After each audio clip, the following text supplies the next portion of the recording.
So mine are going to be Myst, Super Mario Brothers 5. What? Mario Brothers 5. Sorry, Mario Brothers 3. So f*** you in the future. How come they didn't? No, there's definitely been 5 games, but there's but 5. Now that I think of it, there's never been a 4 either. No, they were just like, fuck, not numerology. If numbers are dead to us after 3. So, welcome and...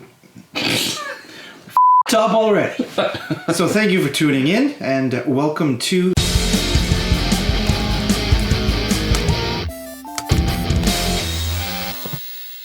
The Aged Gamer with Widied and Pfarcus. The P is silent. So today we thought we'd discuss the top 10 games that were the most influential to us both. We each have a little cheat sheet. Oh, yeah.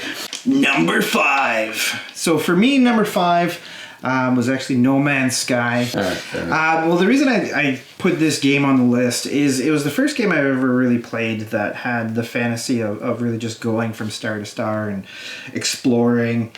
And it, you know, the reason why it's not higher up on the list is because it is essentially a wandering simulator. You basically go from planet to planet and just kind of fart around. You can build a base and shoot the wildlife in the face with lasers but it's just the idea of being able to jump into a spaceship and so is it also a hunting simulator? There is a little bit of hunting and crafting and stuff like that. Like you can shoot wildlife for meat and stuff. I mean, I've always known about it. It's just I thought it was to just get lost and stuff. You know, there's just this really wild open world where you can just, if you see a star in the sky, you can go to that solar system and just kind of wander around. And I don't know, I just kind of liked the idea of being able to jump in a spaceship and buggering off to Nowheresville. Literally Nowheresville. The game. All right. Number 5. It's God of War, the new God of War, PS4. Fantastic game. There's not really much to say other than I'm sure everybody's played it. If you haven't, you're crazy because it's amazing and the story's really good. The action's phenomenal. The way to deliver the story with the kid, you can't control him and he goes off like that, just blew my mind at the time. I'm like yelling at the stupid kid, get back! And it's like, oh, it's like how people have kids yell at the kids, which was the style at the time. How did a game trick me into thinking I had a kid? That's what I was like most impressed by. Excuse me, sir. Yeah, it's the best. I felt like it was a really good evolution of the character, and I followed that character for a long time. Aged Gamer, I've been playing games before you were all born, every single last one of you.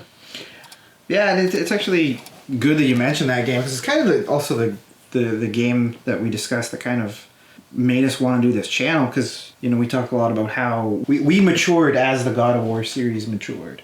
Yeah, because we are Kratos. We were Kratos back in the day, barging into rooms. I still just boot down grabbing the door. A tuna sandwich. You're not allowed to say that word.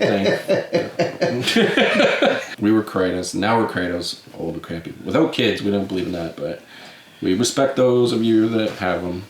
Well, that's the thing that I thought was interesting is just the things that it did storytelling-wise with Kratos' little bastard, whatever the hell is... What was his name? Can't remember his name now, though. That's like literally the thing, though. That was like the thing it was the fact that it was just a legitimately good action game, and then the story was phenomenal, but also the things that the game did to convey its story was like on another level. That's why it crossed the barrier into epic. Epic. Like defining game, for sure. Number 4. So for my number 4, I remember actually playing this in my school computers because apparently that was educational. He's really going to show his age here. I don't have any old games like this. Hippity hip hip. Yeah, actually this is the oldest game on the list. No, not yet. No. But I'm also the one that has the oldest one on the list. So my number 4 is Myst. It's probably older than some of the people that are watching this video. All of them. Actually, probably, at least initially. Hopefully some old people will come. That's the point. Aged gamers, we need the old people. Yeah. The young people, you're welcome. If you remember Myst, leave a comment below to prove how old you are. We will judge you, though. We're a judge-free space. He will. I will judge you specifically on Yeah.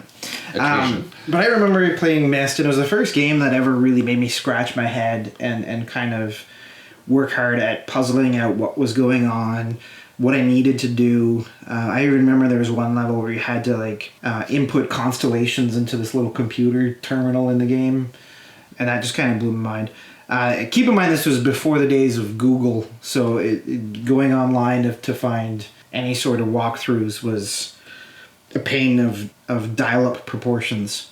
It was probably the game that needed a walkthrough. It probably invented walkthroughs. Are we going to have like a roasting session of our lists afterwards? I'm like, I can't believe you put this game on this list. I didn't know this before this video started. I would have made it. I'm out of here. But yeah, that's my number 4. So what's your number 4? Number 4. My number 4. I feel like my list is like, what's funny when I look at my list, it's like the gamer list. My 4. All right, my 4 goes out to the FGC of GameZilla, yo. My 4th is a fighting game. And it's really not my favorite fighting game, but it's kind of like the first one I remember because, well, not even the first one. Okay, it was the one I first remember having like a really big attachment to because I used to have a teacher who had a Super Nintendo. It's Street Fighter 2, by the way. So I had a teacher who had a Super Nintendo and used to bring it to school, and like during recesses and lunch hours would hold like little mini tournaments. Nope. And so I'm actually a part of the FGC in my local community. So fighting games are really big with me. I love them, and this is kind of where it all started because we used to just goof off, and we all sucked. I mean, I still suck, but like I like to think I'm getting better. I'm just getting older, but it was really nice to have like a competitive thing that you could do like on the couch with your friends, because a lot of games, even a lot of them were a lot more couch co-op-y. Like there was definitely more of that element, but like fighting games were like whenever you had friends over, it's like always seemed as you're either playing Mario Kart or like some kind of a fighting game, right? And at least for me, because I love fighting games. I mean, it actually gave me like physical blisters. Yeah. Because you mashed the one button you knew how to press fast, and you went to town. No, it was the slidey thing. It was you had to go like Hadouken or whatever. And they were actually harder to do back in the day. They made them easier. Yeah. Anyways, that's my number 4, Street Fighter 2, and just for the influential part of introducing me to FGC like things. Yeah, fighting game community. He likes punching things in the face. Yeah. In digital form. Number 3. So my number 3 is definitely the oldest game on this list, on all of our lists. But I remember when it first came out, there's actually this movie, I forget the name of it, but it was one long commercial for this game. It was about this kid that wanted to go to California. He kept on saying it like that. California. I remember Ben Savage was in it, and Ben Savage... The Wizard. Yes, the Wizard. The Wizard. And he brought his brother to California, and they had like this unveiling of this game that... Yeah. In the movie, it actually... By the time the movie came out, when they unveiled the game, it wasn't even out yet. So it literally was like one big commercial. So did you remember all that? Because I remember being like the whole anticipation, because I loved all the early Marios too. But yeah. And I remember like you saw the movie, and when you're a kid and you loved video games, that was like big. Yeah. No, I remember. I seen the movie before the game came out. Yeah, me too. And the game is Super Mario Brothers 3. And I remember actually getting it for Christmas, and me and my sister, we'd actually take turns whenever I'd die too many times and risked throwing the controller through the TV or whatever. I'd give her the controller. And it was the first game that we actually beat, kind of like couch co-op kind of thing. Yeah, and I just remember like it was the first real game that actually had like a kind of like a map that you had to go through, and they had these little secret passageways on the maps and stuff. And why didn't you just put Mario Maker 2? Because that's like Mario, all the Mario 3s. I didn't play Mario Maker when I was a young boy. Fair. Number 3. Finds us. And my third thing that defined me as a gamer was Resident Evil 2. the old and kind of the new. I'm going to lump them both and cheat and have 2 in this spot. It's really the same game, essentially. But 2 because back in the day, I didn't realize a game could scare the living crap out of me. Yeah. And until that point, I don't think a game ever gave me a jump scare. And I remember it was the dog scene. And remember when the dog jumps out? Anyways, spoiler alert, a dog jumps out. Game's ruined. Can't ever play Resident Evil 2. So this game literally taught me that horror could be done in a video game. And at that time, I was a pretty big fan of horror games. I think that was like when I was in my teens when that came. When did Resident Evil 2 originally? I was in high school. Yeah, it feels high schooly. So I was old enough. I was watching, I watched horror movies for a very long time. Probably longer than any young kid you should even watch a horror movie. So yeah, it taught me that games could be scary. And that was really exciting to me at the time because never even thought of an experience like that, and so it kind of really pushed the envelope, I felt, and brought me in, and I thought Resident Evil 2 Remake was brilliant. Obviously couldn't reinvent anything, but boy did it ever bring it into the 21st century. Number 2. It's a game that's pretty close to my heart as a horror enthusiast. Anyone who knows me knows that I'm obsessed with horror. And that's a little game called Dead Space. Though I know not what you are, twinkle, twinkle, little star. It's actually kind of similar in terms of Resident Evil 2, where it was probably the creepiest damn game I've ever played. They did a lot of jump scares, but it was also just the atmospheric dread and the idea of a haunted spaceship. It came out a little bit after the movie Event Horizon, and it was really the idea of a haunted spaceship is just kind of, it's a little bit like the updated version of the haunted house, but it's a house in space. Obviously, whenever horror upgrades itself, it goes to space. It's just a thing that has to happen. Jason X. Hellraiser 4. Was that actually called Hellraiser with any word space in the title? Okay. No. It should have been. It probably is thought of that way by everybody, but yeah. Leprechaun in Space does actually exist. Leprechaun in the Hood was the best. That was hilarious. Point being, there's been a lot of horror movies in space. But yeah, and I remember even just the idea of having to dismember the enemies. It probably is a game that wouldn't necessarily come across as controversial, but at the time that was the amount of gore in that game was really kind of almost to the point of being upsetting. Yeah, we came from the time when people got upset about things. Yeah. That they saw, and they just weren't jaded. And yeah, now the internet's burned all of that out of everybody. Nobody gives a crap. Yeah. Exploding heads, the game. Big deal. Whatever. Explode a few heads, move along. Yeah. Well, for me, kind of like you have your favorite kills, like in horror movies. There's a few of my favorite scares of all time that were in that game. Like I remember there's one scene, one level where there's these huge fans in the floor, and if you accidentally stepped on it, you will literally just explode into pieces. Yeah. And then there's the iconic scene where Isaac makes his way into the elevator, and you think you're safe, and the elevator doors are closing. There's even all these little details that I never noticed until much later. Like, did you know in the menu of that game, the song that plays are actually the notes D-E-A-D?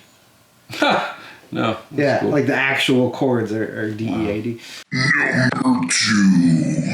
So it's your number 2. My number two is actually Dark Souls 1, specifically.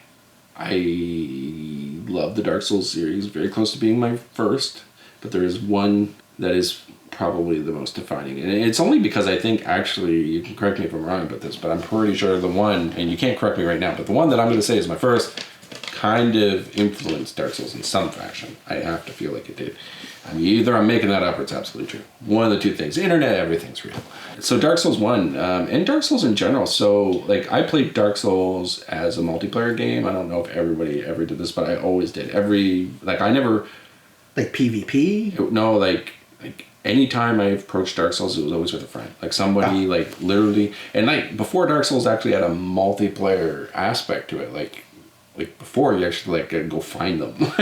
You'd spawn in randomly and like you'd be like, oh yeah, I'm here, and you hoped that your friend was like really super knowledgeable of the map more than you, because I often approach games in a way that's just like I go in, play them, and a lot of times I'm slow to the draw. So they like every Dark Souls game somebody introduced, well, not everyone. The third I was like on the ball, but the 1 and 2 somebody drugged me into them, and but I've always loved them because I actually always thought that they were the best multiplayer games, and I know they're not meant to necessarily be multiplayer, but they were always like, I always had the best buddy game with that. Like we'd just go on and like beat the game and then fight all the random people that would show up and try to kill us in really horrible times, and we curse together. Yeah. There's a funny story about one though in us. So you probably did in some fashion had mentioned it. But it was actually a buddy of mine who had really like, he introduced me and he was like super like gung-ho and he knew everything about it, and so he was going to help me go through the game because I was like, oh, I'm going to be so overwhelmed, and I was more into playing multiplayer games than anyways. So we played it together. Like he would go in, I'd be like, yeah, I spawned here, and he'd find me because then we'd just play. However, before that, when he just told me to pick up the game, I did try to play it by myself, and I remember for, I want to say 4 hours, maybe less, maybe like 3 or 4 hours. I started the game. I don't know how many of you know Dark Souls very well, but at the beginning of Dark Souls 1, there's like this area that's just right in front of you with a bunch of skeletons. And you generally think, wow, that's cool. I'm going to go fight a bunch of skeletons. And I was like, getting my ass handed to me. Like, every time, like, but I grinded it out. I was like, I'm gonna be the best at this, and then I was like fighting, and I was dying and fighting and dying. But I was actually getting pretty like incrementally further along this path in this area, and all I remember is like I was fed up at one point because I got into like almost the wherever the end of that area is. It was, when I look at like now, it was a relative, it'd be like walking to the bathroom from here, like in terms of like real time, but like. I remember calling you and being like, I hate this game. What's wrong with it? And you're like, what? And I'm like, why would a game make an area this stupidly hard? I hate it. And you're like, well, where are you? And I'm like, what? I'm fighting the skeletons. Fighting the skeletons. I'm like, yeah, fighting the skeletons. The skeletons are right in front of you, right when you start the game. And you're like, you're not supposed to fight the skeletons. I'm like, what are you talking about? You're like, yeah, you just go that way. Like, what? And then I found the stupid little path, like off, just off to the side. I don't even know how anybody ever knew this, because just like most games will be like, hey, skeletons, fight me.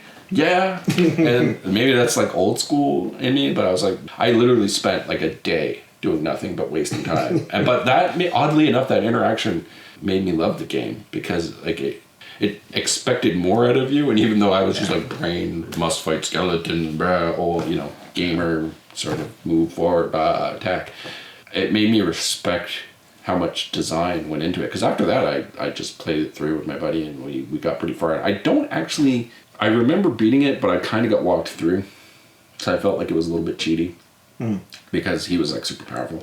And he was just trying to show me, and I don't think he wanted me to hate the game because it was really ridiculously hard. And I wouldn't, like, I'm not like that. I really like challenges in games, so. Number 1! So my number 1 is kind of along the same vein.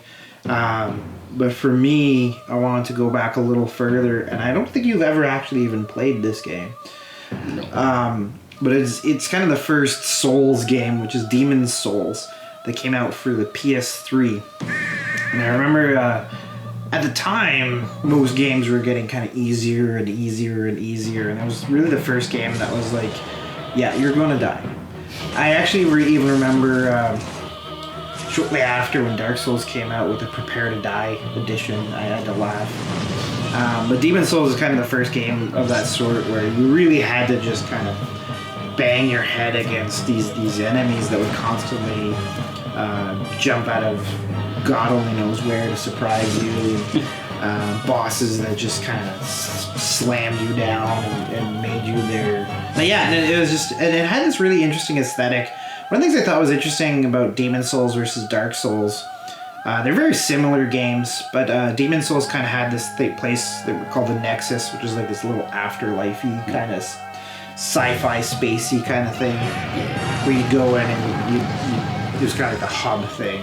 But yeah, and I just remember kind of hearing the hype about how hard this game was, and like, I'll give it a try. And one of the things that I find is interesting about the Souls games in general, or anything from Software in terms of like the difficult games, like the Soulsborne, Sekiro kind of games, is they're hard, but they also really encourage you to just keep trying. There's something about them that just gets into your head where you just constantly want to get further, and you never stop thinking about how you might be able to sneak past this guy or actually get a grip on this boss or whatever have you. And I've never played a game that gets under your skin so much before. And Demon Souls was kind of the first game. At least not a game so much like that. It feels like a blend of like, well, I don't know this game personally, like I said, I haven't played it, but like Dark Souls in general, Souls games, where it's like, it reminds me in the best possible ways of like early platformers, where you hated yourself while you were playing them. They were all ridiculously hard. Like, I tried playing the Mega Man Legacy Collection and knew it's awesome because they give you the cheat of the fast forward and rewind. Before that, those games were evil. All of them. Oh, yeah. And so, I think we were almost groomed for Dark Souls. Number 1! Alright, my number 1, all of the Zelda Legend of Zelda games. Special asterisks around Link's Awakening and Ocarina.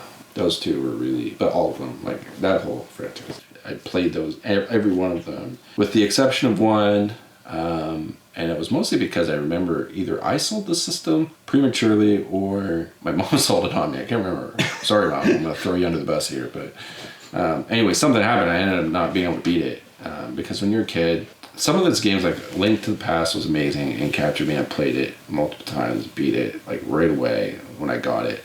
Obviously, actually the first Zelda I think I witnessed was at my cousin's. He was a really big fan, and I liked it, but I only ever got to play it at his house because I didn't have it, which was a thing back in the day. Everybody got to have all the games. Yeah. Anyway, so he had that game, and so my interaction with the game was when I was there, and I really liked it, but I never got to own it for whatever reason. It wasn't until afterwards that I played it. And I did play it when I was still young. It's just not at the time, I think. But Link to the Past I was a big fan of because I've been a big fan of Zelda then. Link's Awakening was really huge because having a Game Boy, being able to just like stow away in your bedroom and be like, hey, this game is mine. Nobody can interrupt me. Mom, you suck. Playing the game. And then, so those went to, and Ocarina because that was just like the bee's knees. Actually, you know... Hey, listen! Hey, listen! Hey, listen! Actually, the funny thing is, I didn't get into any of the Zelda games until quite a bit later. I got into, what was the Super Nintendo one? Link to the Past. I played the Nintendo ones, but I don't know if you remember the first Zelda game, but I ruined it for myself because there's a part, and I don't know why they designed it this way. It's kind of a weird thing, but maybe they just didn't think anybody would be as stupid as I was. So there's a part in the very beginning where you could go out of the cave and wander around, or you could go and get your sword. Yeah. So of course I wandered around without my sword, and I just died. And I'm like, this game is stupid. And Dark Souls did. I just like me when I went to the skeletons, was like annoyed. Except you can't actually do anything without a sword in the game. And honestly, Breath of the Wild was also an amazing game. Like, that's why I couldn't just say one. They were all defining for different reasons. Like, yeah. So I honestly, if I was to highlight, it'd be like Link's Awakening because when I was super young, it pulled me in. It made me appreciate action RPGs, and just the idea of playing it on a handheld was really cool. Link to the Past because it was just amazing.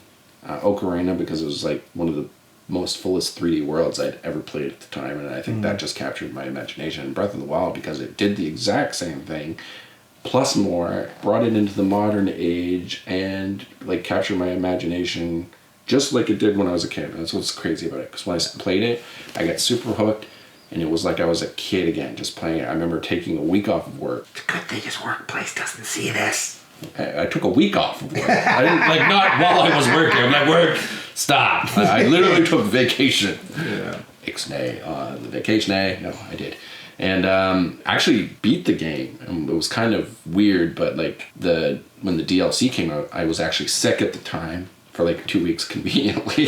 Sounds really bad. Like I'm just lying out loud. I'm a really horrible worker apparently. No, just kidding. But I literally got sick at the time and it was pretty bad, and so I had nothing to do, and thank God for the Switch, which is another topic to be discussed. Good system for old people. It was nice to have like a handheld to get through that, and you know. And so I played the DLC through 100% at that point, got the Master Sword. It was amazing. Can't say anything. All of those games are my favorite games. And well, there seems to be kind of an obsession with Zelda. Like, it's one of those games where you either kind of like you maybe played it a few times, or you just absolutely eat, sleep, and breathe. Like, I have some friends that actually have, like, tattoos of the Triforce. And, yeah, I probably would. Maybe will someday. Who knows? But, yeah, you're right. Like, there's, like, nobody, like, even, like, I remember you're shocked after, like, I played Switch. Anyways, my brother-in-law, he is a big Switch fan, too. And I was like, dude, man. Dude, bro. You gotta play that there Zelda. And so he picked it up and he had like the totally opposite experience, and I was just like shocked. I was like, you're barely human to me right now.